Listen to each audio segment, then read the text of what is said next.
નમસ્કાર મિત્રો, સ્વાગત છે તમારું મારી YouTube channel Mehul Mavani education and culture. મિત્રો, ફરી પાછા ઉપસ્થિત છીએ એક નવા જ્ઞાન, એક નવા અધ્યાય સાથે. આજે જે શીખવાનું છે એ શીખતા પહેલા અમારી આ બંને ચેનલને સબસ્ક્રાઇબ કરવાનું ચૂકશો નહીં. સબસ્ક્રાઇબ કરીશું તો નવા વિડીયો લઈને આવીશ તો તમારા સુધી ઝડપથી પહોંચી શકીશ.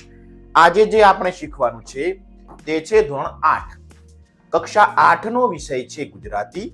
ગુજરાતી વિષયનો એકમ છે 18, જેનું નામ છે માંડી અમારી વાત. એમાં બે વાર્તાઓ આપેલી છે. એક માંડવી એટલે કે રામાયણ ઉપરથી અને બીજું વિકર્ણ મહાભારત ઉપરથી. આપણા ભારત દેશના બે સૌથી મોટા આર્ષ મહાકાવ્યો એટલે મોટા મહાકાવ્યો. રામાયણ એટલે ભગવાન શ્રી રામની કથા, મહાભારત એટલે ભગવાન શ્રી કૃષ્ણ, પાંડવો અને કૌરવોની કથા. તો સૌપ્રથમ માંડવી. રામના નાના ભાઈ ભરતની ધર્મપત્ની માંડવી, તેની સુંદર મજાની વાત એમને આ એકમમાં કરેલી છે. સૌપ્રથમ આપણે તેનો અભ્યાસ કરવાનો છે. તો મિત્રો, એ અભ્યાસમાં આપણે શબ્દાર્થ, શબ્દ સમૂહ અને સ્વાધ્યાય આ તમામ મુદ્દાઓની ચર્ચા આપણે આ વિડીયોમાં કરીશું. તો શરૂ કરીએ. મિત્રો, આ જે એકમ છે તે સંકલિત છે, મતલબ કે એના કોઈ લેખક નથી. અને સાહિત્ય પ્રકાર પૂછે તો એકોક્તિ છે, મતલબ કે તે જ પાત્ર પોતાની વાત રજૂ કરતું હોય તેને આપણે એકોક્તિ કહીએ છીએ. આગળ જોઈએ મિત્રો. હવે શબ્દાર્થ. જ્યારે શબ્દાર્થ આવે ત્યારે આપણે ચોક્કસ યાદ કરીએ છીએ કે તમારા શબ્દ ભંડોળમાં વધારો થાય અને તમે નવા શબ્દો શીખો. પરીક્ષામાં ક્યારેક શબ્દ સમૂહ કે સમાનાર્થી શબ્દ પૂછાય તો તમે તેના ઉત્તરો લખી શકશો. તો શબ્દાર્થનો અભ્યાસ કરી લઈએ. અહીં જે શબ્દાર્થ છે મિત્રો તે માંડવી પ્રથમ પ્રકરણ છે આપણું, એના લીધેલા છે. રઘુવંશ, સૂર્યવંશ, રઘુ રાજાના સમયથી ચાલુ થયેલો એક પ્રાચીન રાજવંશ. એનો અર્થ આવો થાય. શબ્દ સમૂહ માટે એક શબ્દમાં પૂછો. યશસ્વી, યશ મેળવ્યું છે. પિતરાઈ, કાકા બાપાના સંતાન. આ પણ શબ્દ સમૂહમાં પૂછાઈ શકે કદાચ. અસીપત્ર, તલવારની ધાર જેવું પાન. પ્રાણઘાતક, પ્રાણ હણી લે તેવું તલવારની ધાર જેવું પાન. તો મિત્રો, અસીપત્ર કહેવાય. એ કદાચ પૂછાઈ શકે. ચિત્રકૂટ એ નામનો એક પર્વત છે જ્યાં શ્રીરામ વનવાસનો લાંબો સમય રહ્યા હતા, તે જગ્યા ચિત્રકૂટ. આગળ પાદુકા, પગમાં પહેરવાની લાકડાની ચાખડી અથવા પાવડી. નંદીગ્રામ, અયોધ્યાથી નજીક આવેલું સ્થળ જ્યાં ભરત રોકાયા હતા.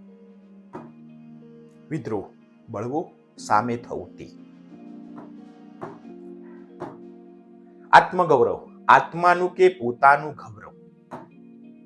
યુગ ધર્મ, યુગનો પ્રધાન ધર્મ, યુગને અનુરૂપ ધર્મ, યુગમાં નિભાવવાની જવાબદારી. આસુરી, રાક્ષસી, બીજાને હેરાન કરવાની વૃત્તિ.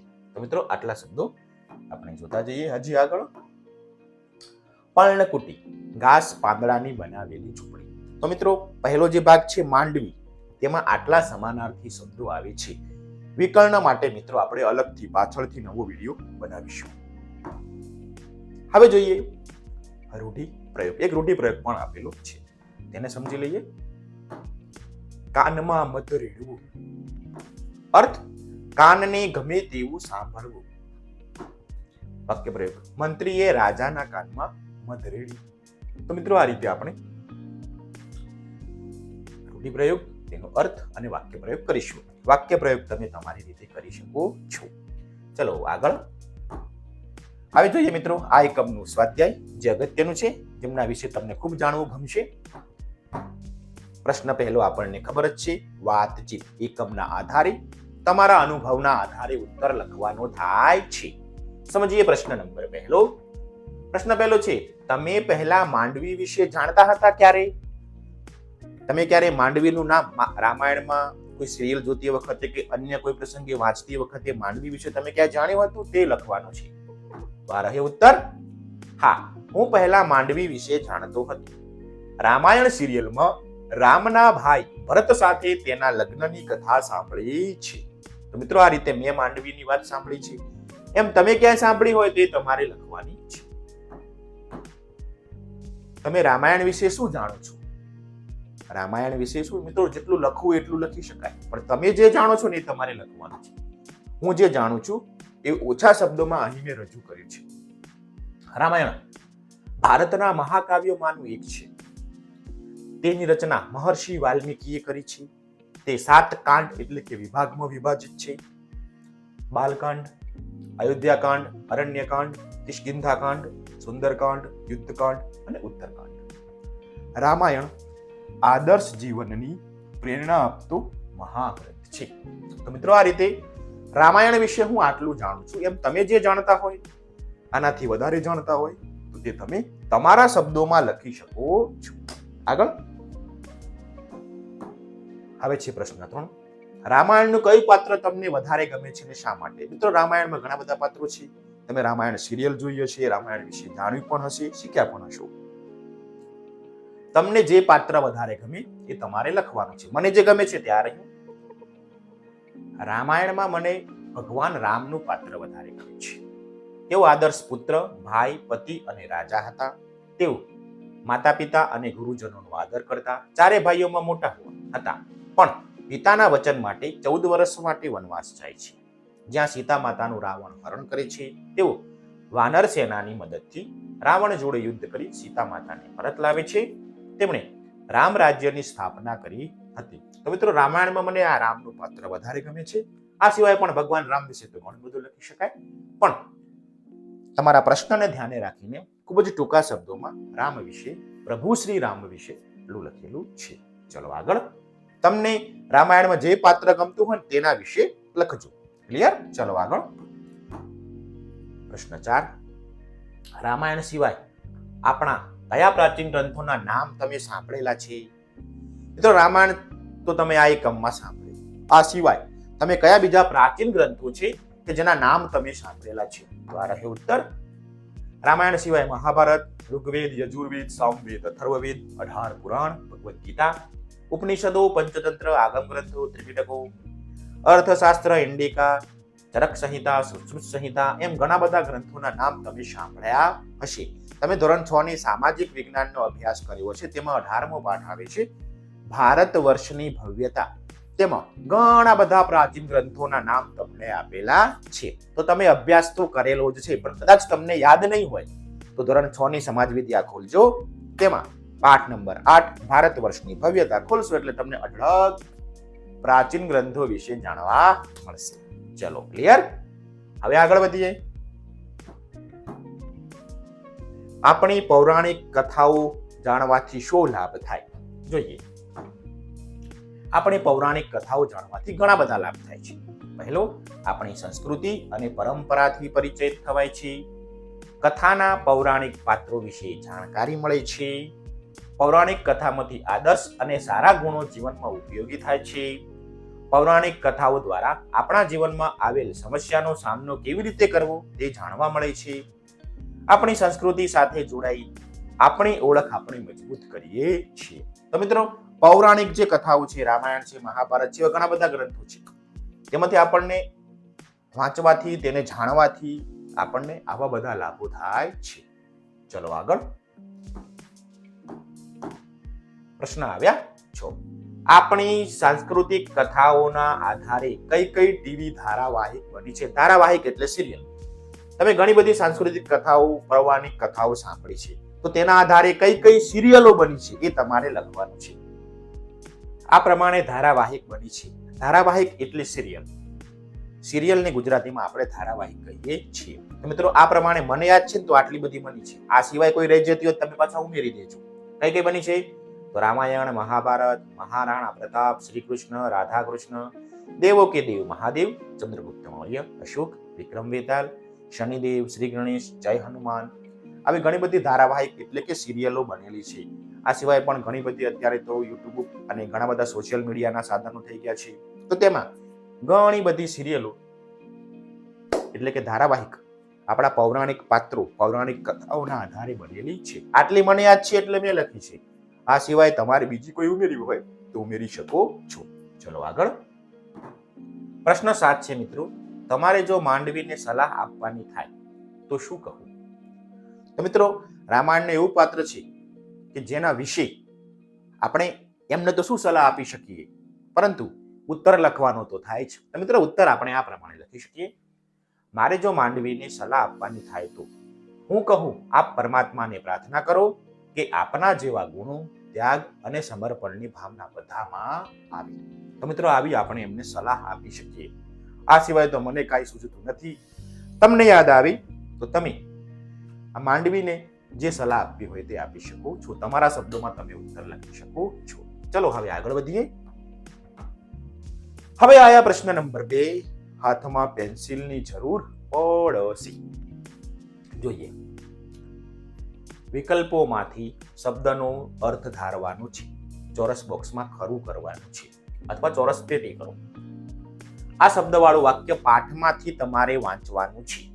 પાઠને આધારે તમે ધારેલો અર્થ સાચો હોય તો ખરો અને ખોટો હોય તો ખોટોની નિશાની કરવાની છે. તો મિત્રો, આ માટે તમને તમારા હાથમાં સૌપ્રથમ યાદ આવ્યું? પેન્સિલ કાઢી લો. ચલો, પેન્સિલ છોલી અને તૈયાર થઈ જાઓ. ચલો, એક શબ્દ આપ્યો છે, એનો અર્થ આપણે ધારવાનો છે. પછી આ જ શબ્દનું વાક્ય તમારે તમારા પાઠ્યપુસ્તકમાંથી એટલે કે માંડવીના પ્રકરણમાંથી શોધવાનું છે. પછી એ વાક્ય શોધ્યા બાદ તમને તમારો અર્થ સાચો છે કે ખોટો એની નિશાની પણ કરવાની છે. તો મિત્રો, અહીં મેં વાક્ય પાઠમાંથી શોધેલા નથી, અર્થ તમને હું કહી દઉં છું. ચલો, એક શબ્દ છે અંતરાલ. અંતરાલનો મિત્રો અર્થ થશે સમયગાળો. તો મિત્રો, આપણે તેની ઉપર ચોરસ બોક્સ સૂચના આપી છે તે પ્રમાણે તમે અંતરાલ શબ્દ પાઠમાં કઈ જગ્યાએ આપ્યો છે, કયા શબ્દ વાક્યમાં આપ્યો છે, વાક્ય તમારે વાંચવાનું અને પછી યોગ્ય લાગે તો ખરાની નિશાની કરવાની છે. ચલો, તરબોળ તો સાવ કોરું, તદ્દન પલળેલું કે ભીનું સૂકું? મિત્રો, ઉત્તર આવશે તદ્દન પલળેલું. તેની ઉપર આપણે ખરાની નિશાની કરીએ. તરબોળ શબ્દ તમે વાંચી લેજો. વિદ્રોહ, ભાગી જવું, સામે થવું કે સમાધાન કરવું? તો મિત્રો, ઉત્તર આવશે સામે થવું. આપણે શબ્દાર્થમાં આ શબ્દ જોયેલો છે. ચલો, નિશબ્દ મતલબ કે શબ્દથી ભરપૂર, શબ્દ વગરનું કે શબ્દના અર્થવાળું? મિત્રો, અર્થ થશે શબ્દ વગરનું. એની ઉપર ખરાની નિશાની કરો. તો જે શબ્દો સાચા છે તેની ઉપર ચોરસ પેટી કરી દીધી મેં. તમે પણ કરી દો. હાથમાં પેન્સિલ હશે, ખરાની નિશાની કરતા જજો. હવે આગળ વધીએ. પ્રશ્ન નંબર 3 આવ્યા મિત્રો. વિકલ્પો આપેલા છે, સમજી લઈએ. હાથમાં પેન્સિલની જરૂર તો પડવાની છે જ. શબ્દ અને તેનો અર્થ વાંચો. અર્થના આધારે વિકલ્પમાંથી સાચા વિકલ્પ સામે ખરાની નિશાની કરો. જોતા જઈએ. તરબોળ એટલે તદ્દન પલળેલું. હમણાં જ આપણે જોયું. કયા વાક્યમાં આવે છે? પહેલા વરસાદે જ ધરતી તરબોળ થઈ ગઈ. અનાવૃષ્ટિમાં જ ધરતી તરબોળ થઈ ગઈ. મમ્મીએ કપડા તરબોળ થઈ ગયા ત્યાં સુધી સૂકવવા દીધા. તો મિત્રો, સાચો ઉત્તર આવશે પહેલો. પહેલા વરસાદે જ ધરતી તરબોળ થઈ ગઈ મતલબ કે તદ્દન ધરાઈ ગઈ, તદ્દન પલળી ગઈ. પ્રશ્ન 2. વિદ્રોહ એટલે સામે થવું. વિદ્યાર્થીઓની માંગ પૂરી કરવા સમાધાન કર્યું. વિદ્યાર્થીઓએ પોતાની માંગ માટે સત્તાધીશો સામે પડ્યા. વિદ્યાર્થીઓ સત્તાધીશોને જોઈ ભાગી ગયા. તો મિત્રો, ઉત્તર આવશે મિત્રો બીજો આવશે. વિદ્યાર્થીઓ પોતાની માંગ માટે સત્તાધીશોની સામે પડ્યા. સામે થવું, સામે પડ્યા. અહીં ખરેખર મિત્રો શબ્દ આવવો જોઈએ વિદ્રોહ કર્યો. એવું શબ્દ હોય તો આપણે ઝડપથી સમજી શકત, પરંતુ ઉત્તર લખેલો છે એટલે ધ્યાને રાખીશું. વાક્ય 2 ઉપરના વાક્યને બંધ બેસતું આવે છે. ચલો, ત્રીજો મુદ્દો. અંતરાલ એટલે સમયગાળો. જોતા જઈએ. અમારા ગામમાં 6 વર્ષના અંતરાલે ચૂંટણી યોજાઈ. બીજું વાક્ય. અમારે મળવાનું હતું ત્યારે જ અંતરાલ થયું. અને ત્રીજું વાક્ય. અમે આ કામ કહેતાની અંતરાલે જ કરી દીધું. તો મિત્રો, ઉત્તર આવશે પહેલું વાક્ય. અમારા ગામમાં 6 વર્ષના અંતરાલે એટલે કે સમયગાળા બાદ ચૂંટણી યોજાઈ. તો આ રીતે પહેલાનો પહેલો ઉત્તર, બીજાનો બીજો અને ત્રીજાનો પહેલો વિકલ્પ છે. આ પ્રશ્ન 2 માં આપણે ખાસ ધ્યાન રાખીશું. આગળ વધીએ. હવે આવે છે પ્રશ્ન નંબર 4. મિત્રો, તે પણ વિકલ્પનો છે. હાથમાં પેન્સિલ છોડવાની નથી. માંડવીને આવું કેમ લાગ્યું છે? પાઠને આધારે આપણે લખવાનું છે. હું ખૂબ જ ખુશ છું. માંડવીને આવું કેમ લાગ્યું? 3 વિકલ્પો. મને એકલા રહેવા મળ્યું, વીર અને તેજસ્વી ભરત સાથે લગ્ન થયા, ભરતને રાજગાદી મળી. તો મિત્રો આ 3 માંથી સાચો ઉત્તર આવશે કે માંડવીના લગ્ન ભરત સાથે થયા હતા. વીર અને તેજસ્વી ભરત સાથે થયા એટલા માટે માંડવી ખુશ છે. તો ઉત્તર આપણે આ ટીક કરીશું. આવું કેમ લાગ્યું હશે તેનો અંદાજ તમારે લખવાનો છે. શ્રી રામ રાજગાદી સંભાળશે. રામ સૌથી મોટા હતા. રામ સંજુ હતા. રામ કૌશલ્યાના પુત્ર હતા. તો મિત્રો ઉત્તર આવશે રામ સૌથી મોટા હતા. ત્રીજું, શરીર સુકાતું રહે. 3 વિકલ્પો આપ્યા છે માંડવીનું. વધુ પડતા કામ કરવાથી, પતિની ઉપેક્ષા અને તપના કારણે, બીમારી લાગુ પડવાથી. તો મિત્રો વાર્તાના આધારે કહી શકીએ પતિની ઉપેક્ષા અને તપના કારણે માંડવીનું શરીર સુકાતું રહ્યું. તો આ રીતે આપણે ઉત્તરો લખીશું. તમે પણ સાચા વિકલ્પો સામે ખરાની નિશાની કરી દેજો. ચલો આગળ વધીએ.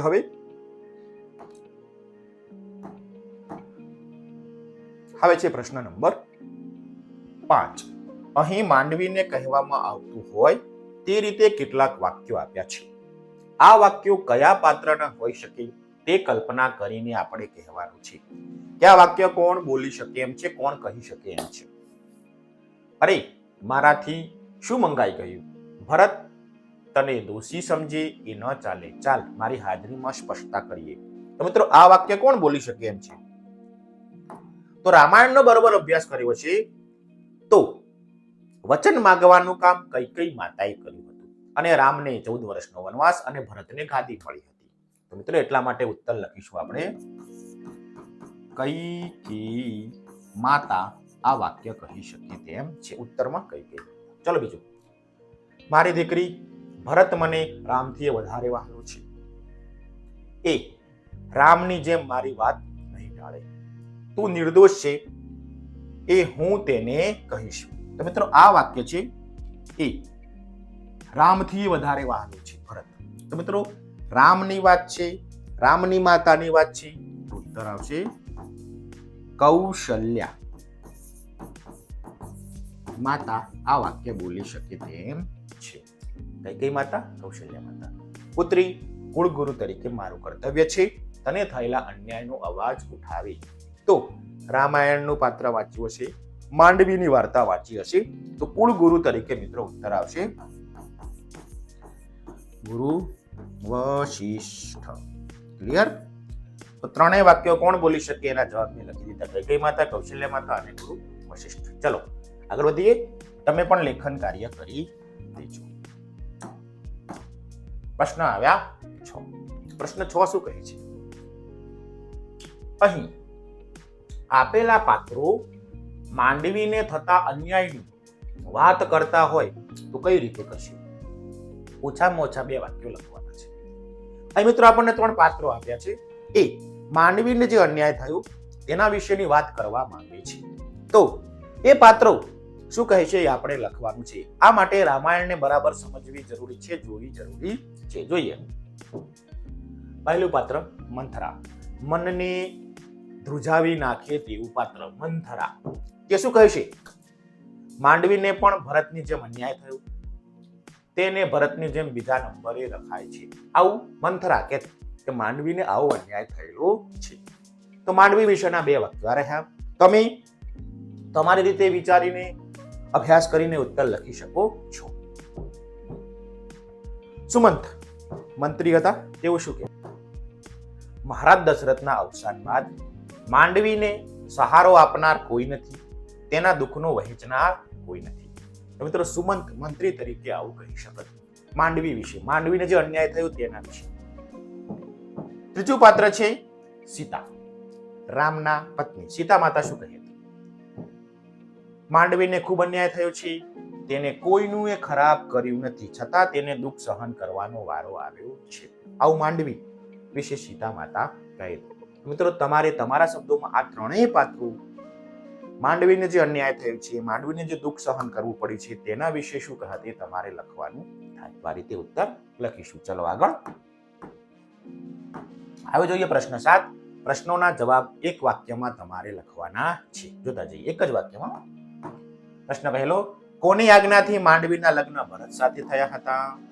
જનક રાજાની આજ્ઞાથી માંડવીના લગ્ન ભરત સાથે થયા હતા. એક જ વાક્યમાં જવાબ આવી ગયો. મળતા જજો. પ્રશ્ન 2, માંડવીના પિતૃ અને શ્વશુર કુળની પરંપરા શું હતું? તો આ રહ્યું. માંડવીના પિતૃ અને શ્વશુર એમ બંને કુળમાં પરંપરા હતી કે તેમનાથી માતા કૈકેયીને તેમના નિર્ણય અંગે કંઈ કહી શકાય નહીં. એકમમાં આવું લખેલું છે, તો આપણે એ પ્રમાણે ઉત્તર લખ્યો. યુગ ધર્મ એટલે શું? જે તે યુગમાં જન્મેલા લોકોનો ધર્મ એટલે યુગ ધર્મ. ચલો આગળ. રઘુવંશના કુળગુરુ કોણ હતા? તો રઘુવંશના કુળગુરુ વશિષ્ઠ ઋષિ હતા. હમણાં જ આપણે જોયું. માંડવી નંદીગ્રામમાં રહેવા કેમ ગઈ?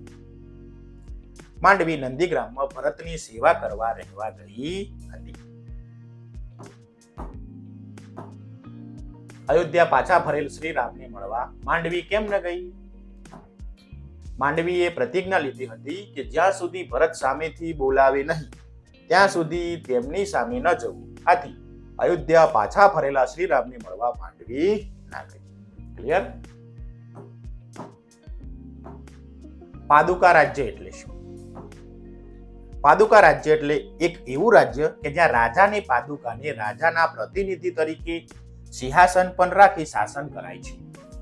ભરતે રામની પાદુકાને અયોધ્યાના સિંહાસન પર સ્થાપિત કરીને 14 વર્ષ સુધી રામના પ્રતિનિધિ તરીકે શાસન કર્યું હતું. એટલે કહીશું આપણે પાદુકા રાજ્ય. આગળ વધીએ હવે. મિત્રો, હવે છે પ્રશ્ન નંબર 8, જેમાં આપણને સૂચના આપી છે પ્રશ્નોના જવાબ લખો. એકમના આધારે આપણે પ્રશ્નોના જવાબ લખતા જઈએ. સૂર્યવંશનું નામ રઘુવંશ કેમ પડ્યું હશે? તો આ રહે ઉત્તર. રામાયણમાં સૂર્યવંશને રઘુવંશ કહેવાનું કારણ મહારાજા રઘુના પ્રભાવશાળી શાસનકાળ સાથે જોડાયેલું છે. સૂર્યવંશ એ ઇક્ષ્વાકુ દ્વારા શરૂ કરાયેલો વંશ હતો, જે સૂર્યદેવના પુત્ર માનવામાં આવતા હતા.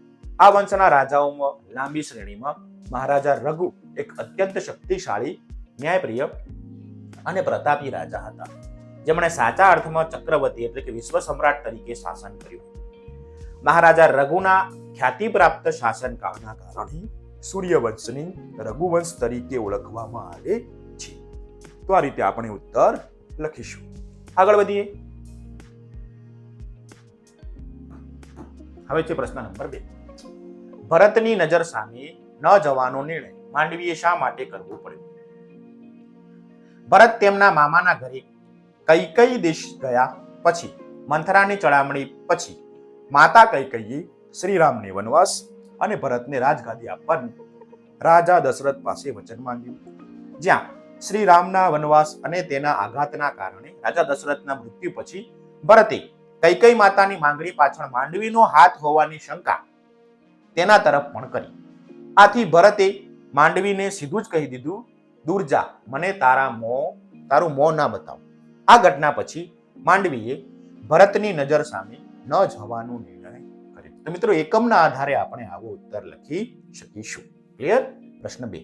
આગળ વધીએ. હવે છે પ્રશ્ન નંબર 3.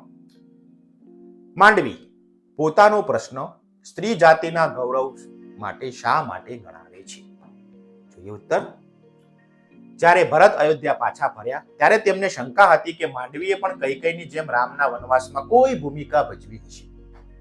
આ શંકાના કારણે ભરતે માંડવીને તેનું મોઢું ન બતાવવા કહ્યું. માંડવી આને સ્ત્રી જાતિના ગૌરવનો પ્રશ્ન ગણાવે છે, કારણ કે તેને વિના વાંકે આવો આરોપ સહન કર્યો. પતિની શંકા સામે તેણે પોતાની નિર્દોષતા અને સતીત્વને મહત્વ આપ્યું. તેણે ધૈર્યપૂર્વક પરિસ્થિતિનો સામનો કર્યો અને પોતાની નિર્દોષતા સાબિત કરી. તેણે સ્ત્રીની પવિત્રતા અને ચારિત્રના મૂલ્યને જાળવી રાખ્યું. આમ માંડવી દ્વારા આ પ્રશ્નને સ્ત્રી ગૌરવનો પ્રશ્ન ગણાવવામાં આવ્યો, કારણ કે તે ફક્ત તેના વ્યક્તિગત સન્માનની વાત નહીં, પરંતુ સમગ્ર સ્ત્રી જાતિના ચારિત્ર અને સન્માનનો સ્પર્શતો મુદ્દો હતો. મિત્રો, આ રીતે આપણે ઉત્તર લખી શકીએ. હવે આગળ વધીએ. પ્રશ્ન 4, માંડવીને બોલાવવા ભરતે જ આજ્ઞા શા માટે કરવામાં આવી હશે? માંડવીને બોલાવવા ભરતને જ રામે આજ્ઞા કરી કે ભાઈ માંડવીને બોલાવો, આવું શા માટે? તો જોઈએ ઉત્તર. ભરત જ માંડવીના પતિ હતા. આથી જ્યારે વનવાસથી પરત આવ્યા પછી શ્રી રામે બધાને જોયા, પરંતુ માંડવીને ન જોઈ, ત્યારે તેમણે ભરતને માંડવીને જાતે જ બોલાવવાની આજ્ઞા કરી. પ્રશ્ન 5, માંડવીએ વિદ્રોહ શા માટે ના કર્યો? માંડવી જાણતી હતી કે શ્રીરામ વનવાસ ગયા હોવાથી તેમના અયોધ્યાના રાજકાજને ભરતજીએ રાત દિવસ સંભાળ્યું હતું. આ સંજોગોમાં માંડવી જાણતી હતી કે ભરતની સામે વિદ્રોહ કરી તેમના મનને વિચલિત કરવું ઠીક ન હતું. માંડવી દરેક બાજુથી વિચાર કરતી હોવાથી તેને પોતાના અધિકાર કે અન્યાય કરતા રાષ્ટ્રધર્મમાં આગળ હોવાથી માંડવીએ વિદ્રોહ ન કર્યો. તો મિત્રો આ રીતે આપણે ઉત્તર લખી શકીએ. જે 5 પ્રશ્નો એકમના આધારે વ્યવસ્થિત સમજીને અહીં ઉત્તરો લખેલા છે.